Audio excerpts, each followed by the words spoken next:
The Gulf by Joe Jarvis. Read by me, the author. Episode 7, Season Finale. Freedom and Innocence. Elijah was telling the truth, or at least part of it. A Gulf Sales board member, Andrew Dion, is suspected of extorting Ben Rupert before Ben died.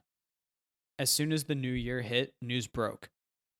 Then it came out that Dion had influenced the decision to hire the third-party investigator who urged the arrest of Elijah Braze. And like Elijah said, the investigator did have a small conflict of interest. He owns about $25,000 worth of shares of a competing real estate company in Gulf Sales.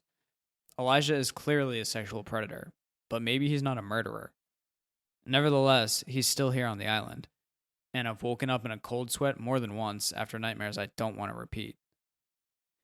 The investigator was fired, and the Joint Gulf Sales Paradisia Task Force brought on someone new who, in addition to investigating the death of Ben Rupert, is now looking into the last investigator, and Dion.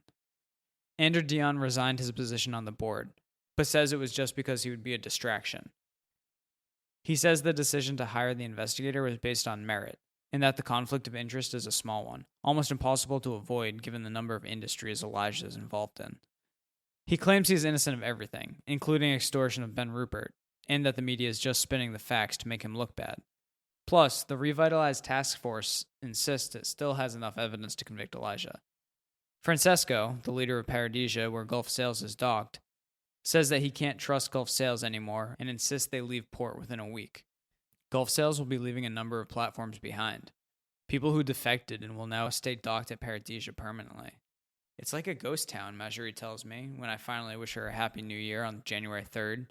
So many people have left. Like a quarter of the platform slots are empty. It looks so weird. Remember that club out on the northwest spoke, Giorgio's? Not a dance club, a bar and restaurant. It also had a marketplace and hosted events. Yeah, I say. My family used to go there when we felt like slumming it for seafood. Okay, mine went there when we wanted to indulge. I feel my face getting a little pink with embarrassment. Anyway, Marjorie continues, they left and took the whole neighborhood with them. Giorgio's platform is the center of a new, 20 or 25 platform community. And some of the platforms were apartment complexes. So there are 1,500 people just from that one incident who just floated away. That's crazy. But I guess I can't say I'm surprised. Wasn't that neighborhood full of the fringe type? They always had the dumbest complaints at community meetings. Marjorie laughs. That's true. I remember them complaining that they always kept that side of the island pointed north, so they never got any good sunsets or sunrises. Yeah, I remember the CEO was like, doesn't it say that in your contract? That's why it was cheaper. And they always wanted to veto neighboring platforms if they didn't like the business or the style. Still, they had a sort of appeal to them, like a fisherman village feel mixed with Mediterranean port. I loved walking through there on the weekend when they'd have their street markets, people selling homegrown veggies and homemade crafts. I kind of want to go visit the place in a few months, see what it's like on its own. I smile, but can't think of much to say. My heart sinks at the thought of her going off on an adventure in a couple months without me. So, I've been getting great results with your analysis, she says with pep, changing the subject. She's talking about the program I made to analyze videos against a cache of deepfakes versus real clips, to see if the patterns match up. She says, I'm already making more money just knowing who and what evidence not to waste my time on. And it's so much easier to find corroborating evidence that it was manufactured if I already know it in the first place. Seriously, definitely worth the money I'm paying. That's great. Well, definitely keep them coming. Glad I'm helping. How's work on the interface? Can you send me the tool yet? She asks once again. I've still got a couple of snags to figure out, I say. But the truth is, I could probably let her use it now. There'd be a couple issues I'd have to work with her on ironing out, but the real reason I don't want to send it is because, well, it's mine. Once I let go of the tool, I'm not that much use to her anymore. She could just analyze her own videos. And I know that probably sounds horrible, but what am I supposed to do? Just give away something I poured all that work into, which is now making me money I need to get off this prison island? I doubt she would mind if I brought up some kind of licensing, but I just don't know how to navigate that, what to charge, how to make sure it doesn't just get out without me getting something from it. Maybe I should just release it as a free tool online and make money from the website traffic. I could help you fine-tune it, Marjorie suggests. After all, I am your first user and successful test case, she winks. It won't be long, I promise. It definitely has a lot of potential beyond just me using it too. Imagine if we could work together to get it recognized to use in official settings, then you'd be making bank. But that's a ways off. I'm sure you'd have to have studies done and get it reviewed by experts. Sounds exhausting, I say. On the next batch of videos she sends me, there's a strange one in there. It's a video of Elijah Braze meeting with two guys. They aren't wearing any anti-facial recognition glasses or anything, and can be easily identified. They're gang members. I remember that Marjorie mentioned gang members had stayed at the hotel during the time that Ben killed himself, and were suspected of being hired by Elijah to kill Ben. You can even make out some of the conversation, so this seems like the damning piece of evidence the task force has on Elijah. But when I analyze it with my system, the video is a deepfake. Elijah never met with the gang members, at least not in this video. Hey, you didn't tell me you were sending me a video related to the Ben Rupert case, I say, next time I chat with Marjorie. Wait, which video? She asks, sounding shocked. I explain. Oh, I must have sent that by accident. Where did it come from? It was just another piece of evidence the investigators sent me. Well, do you know where they got it? I don't know. I guess just from the security system or whatever restaurant they were meeting at. Well, you're going to want to tell the investigators that whoever they got it from is a suspect. The video's a deepfake. Oh, wow. That's crazy. I will definitely tell them. Thanks for letting me know. Glad I accidentally sent it to you. Yeah, but there's still the main video of Ben's suicide I haven't had the chance to analyze. That could confirm at least whether or not it was a suicide. That's true. Hey, I'm sorry, I gotta run. Something just came up for work. I'll talk to you soon. And Marjorie signs off. It doesn't add up. Someone is trying to frame Elijah for Ben Rupert's death, whether or not it was an actual suicide, and I'm still trying to figure out how the Gulf Sales board member fits in. Even if it was a suicide caused by the board member extorting Ben, why would he go to such lengths to make it look like a murder? I doubt they would try to somehow prosecute him for a suicide, and blaming Elijah for the death doesn't cover up evidence of extortion. So then the whole thing would have to be aimed at Elijah. Maybe it's something to do with Elijah's sizable stake in Gulf Sales. As the weeks wear on, little more happens with the Ben Rupert investigation. The investigators maintain that they are sorting everything out and preparing to try Elijah for the crime. Gulf Sales' reputation hasn't recovered. The island sailed to La Pachicola early, soon after Francesco kicked them out of Paradisia.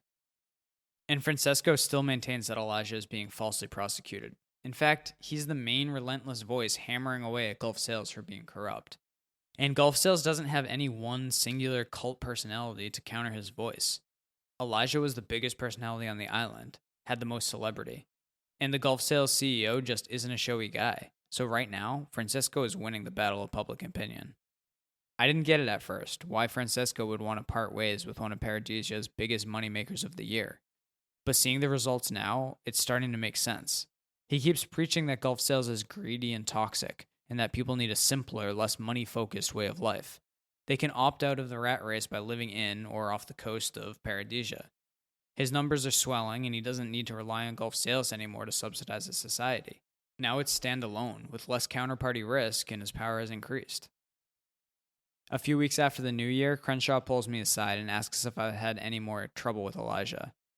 No, I've barely seen him since New Year's. He doesn't even look my way. Good, Crenshaw says. I didn't want to have to extend my sentence here. But I would have. When I ask Eric about this later, he tells me how Crenshaw put the fear of God in Elijah one day when they ran into each other on the main path. I would have loved to see the blood drain from his face and how that cocky posture deflated for a few moments. But hearing Eric describe the cowering apologies is almost as satisfying. Never thought I'd make such good friends in prison. Unfortunately, that night I still wake up with a start from another nightmare about Elijah preying on me. I've taken to sleeping with the brass knuckles on my fingers. By early February, my conversations with Marjorie are finally drifting away from being consumed by Ben Rupert's murder or suicide or whatever it was. She's got a little more of her glow back, but I can tell there's still anxiety in the back of her mind. Hey, remember how you mentioned wanting to check out that new neighborhood that floated away? The one centered around Giorgio's? I asked Marjorie. Yeah, they're growing too. I think they're calling it New Sicily. What about it? If you wait until this summer, I say, maybe I can join you. She's surprised, and the first honest smile that I've seen in months breaks out on her face. Really? Things are going that well? Yeah, I paid down $7,000 on the debt in January. At this rate, I could be out in May. That's amazing. It can't all be from analyzing videos for me, though, right? What are you doing? Did the blog take off? She laughs before catching herself and smiling in a guilty way. No. Actually, remember Dean? He's been giving me business coaching. I started outsourcing a lot of my bug catching job to people in places where labor is worth about half as much. And even though they're only making half as much as me, compared to the cost of living, it's twice as much where they live. Very cool, Marjorie says. You're almost running a charity. Are you being sarcastic? She laughs. I'm only joking. It is good. It's a great way to spread the wealth around the world, really. Teach a man to fish and all that. Yeah, and it gives me more time to focus on building out the deep fake tool. I stop short, realizing that she's still waiting for me to send her the program. And a bit of an awkward silence commences until she says mechanically, "How's that going?" Oh, it's kind of still a mess, I say. It was easy enough for me to put it together so I can understand it. I know code enough to get the results I want, but not the interface side, how to make it easy for the user. Well, we'll have to work together on it once you get off the island. The task force already put together their case against Elijah. They decided the suicide video was fake, but I'm not sure how they're going to present it at trial. So they still have their sights set on Elijah. I gotta be honest, I don't think he did it. If someone took the time to fake a video of him meeting with the hitmen, kinda seems like he's being framed. I mean, you have more experience than me with investigations. I can't believe I'm defending the guy. Marjorie shrugs. The investigators cut me out of the loop a few weeks ago. I guess they got all they needed from me. Work, work, work. A month passes in a snap. On my birthday, March 2nd, Eric invites me over for a low-key celebration. Crenshaw and Brenton are there, waiting with a toast to yell, "Surprise!" Not that I'm too surprised. I assumed they'd be there for poker, as usual. 21st birthdays used to be a big deal, Eric says to me. Time for you to have your first alcoholic beverage. Crenshaw and Brenton laugh. Looks like they may have started the festivities a little early. You remember that, old man? Going to your first bar on your 21st? Crenshaw says, his New England accent even thicker from the booze. Eric smiles. I'm not that old. Being born in the new dark ages meant I was going to bars by the time I was 11. Maybe I went to my first real bar around 21, though. By then, things were rebounding. There were actual commercial establishments available to people who weren't elites. And we wouldn't be 50 fucking years behind, I hear another voice break in, if people hadn't let the politicians destroy society. It's George. I look on in disbelief. Is he here for my birthday? Ah, God, here we go. Mr. Anti-Establishment has arrived, Crenshaw says, nudging Brenton. Oh, just wait till you see, or rather hear, the present I brought with me for the birthday boy here, George says, just barely acknowledging me. Kid loves history, so I came well prepared to give him my insights on growing up in the kingdom during Reconstruction. And learn about the kingdom I do. In fact, I get much more than I bargained for. It starts innocent enough. A basic, albeit condescending, overview of the kingdom while we all play poker. How it was started by a large farming family in Georgia in the wake of the collapse. How they held everything together by keeping the area safe enough to grow food, keeping people fed enough not to go entirely crazy. But by the time George was born, 2 or 3 decades later in the 2050s, the kingdom was a full-fledged government. Technically a monarchy, although it was run more like a business. And it sounds to me like there was a little bit of feudalism mixed in there too. But apparently, according to George, they still had a puritanical Judeo-Christian tendency to legislate morality. And that's where things fall apart. Mind you, by this point it had been a couple hours and a few bottles of moonshine later. Eric had taken all of our chips, demolishing us in Texas Hold'em. The history lesson culminated in George drunkenly opening up, if you can even call it that, about what exactly got him landed on a prison island with a life sentence for murder. And those goddamn sons of bitches wouldn't just let my wife die in a humane way. I had to do it myself, he sobs. I had to do it for her. She was so weak. She begged me. She begged me to take away the pain. And I had to do it with the tools I had available because they wouldn't let us have the simple fucking medicine we needed. They had it right there. They used it to execute murderers. But when it came to a sweet, gentle woman who just wanted to move on from her disease, they wouldn't. They just couldn't. George is grasping for words, exasperated, practically gasping for breath, now just bawling with his head in his arms on the table. Crenshaw, Brenton, and I are just frozen in shock, sobered up pretty quick. We meet Eric's somber gaze, and he signals us to leave with a flick of his hand. we happily oblige. One day, I see Elijah as I make my way to the cafeteria. I've been pretty good about avoiding him. But now he has his bags with him in the lobby where the airships land. And as usual, I'm caught staring in disbelief, trying to interpret what it all means. That's right, Elijah says with a smirk. I'm out of here. Like I said, my innocence would be proven. How sad in this day and age that you have to prove your innocence. But don't worry, my replacement will be here soon. He winks at me as he boards the airship. What does that mean? Did they charge Dion instead? I haven't seen anything about this in the news. But the next day it hits. The big headlines that the charges are dropped against Elijah and the investigators are preparing to charge someone else. But they haven't announced who, pending the arrest. It's really a weight off my shoulders, Elijah being gone. The bad dreams go away and I can finally sleep easy. And around the same time, I realize the money I just made will reach the threshold to get me off the island by mid-April. I never honestly thought I could become this successful, let alone in under 6 months. I owe a lot to Dean's guidance, but also the focus provided by the prison island. And, of course, the incentive to pay off enough of my debt so I can leave. Well, it wasn't the blog, was it? The warden laughs. God, he's so annoying. I just give him the raised eyebrows with a smirk. But when I think about it, if it weren't for the movie blog, I might have never thought about how to detect deepfakes using the database of video clips. Hey, Deej, if it's okay, I'd love to get permission for Elba to contact you after you leave. You're a pretty big success story. It's not too often that someone becomes as productive a member of society in as short a time. We'd love a testimony, but I'd say there's an opportunity for even more. I mentioned it to the higher-ups, some sort of promotional deal. Oh, really? Well, yeah, you can contact me for sure. I'll have to think about the rest. I imagine myself being the poster boy for a prison camp. Not sure if that's the image I'd want out there. Not that I could hide this episode in my life from anyone who bothered to look into it. Of course, and I'll get in touch with more specifics. It's been a joy having you here, Deej. But don't come back, he laughs. I can't believe that I'm actually getting out of here this soon. It still hasn't sunk in that I've paid my debt off in just 6 months when I thought it would take 2 years. And now, I'm actually making good money. I feel empowered, independent, useful, important. The hardest part is saying goodbye to Eric. It's days like today I question my sanity, he chuckles, living on a prison island. Well, you can leave for vacations if you want, can't you? Take a break and come back? I suppose I could, but I haven't left this island in 25 years. Just been boycotting the real world. I don't know what I would do with myself. I guess I'm just an old man stuck in my ways now, he shrugs. Then I'll come back to visit you, I say confidently. I appreciate that, Deej, he says with sad eyes. But I don't want you to beat yourself up about it if you never seem to find the time.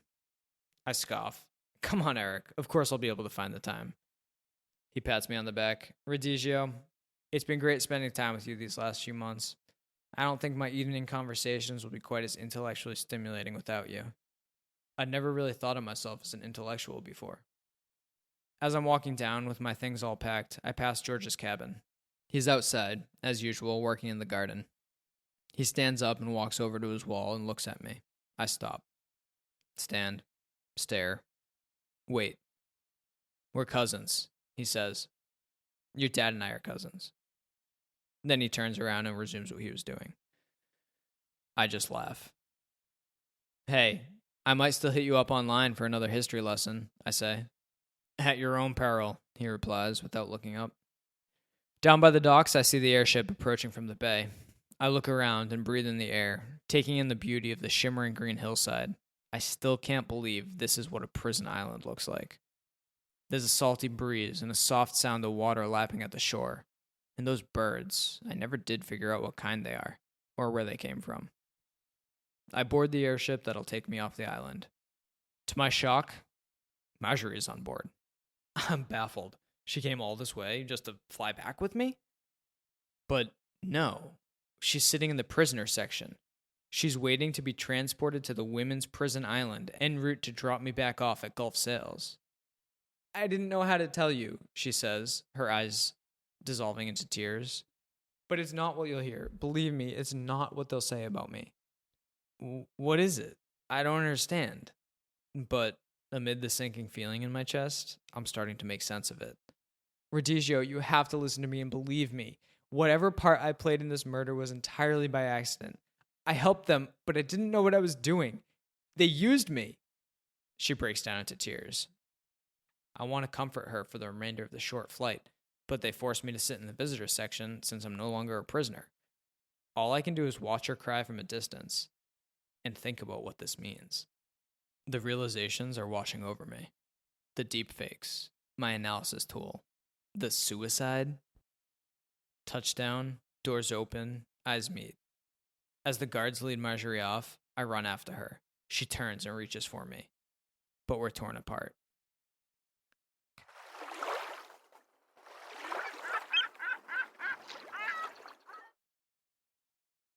Thanks for listening to this episode of The Gulf by Joe Jarvis. Since reading and listening to The Gulf will always be free, the best way to support me is by sharing with your friends and joining my email list at joejarvis.me. You'll get each episode early, plus extras. You can also follow me on Instagram or Facebook at joejarvisme. You can find all this on my website, again, joejarvis.me. Thanks for listening.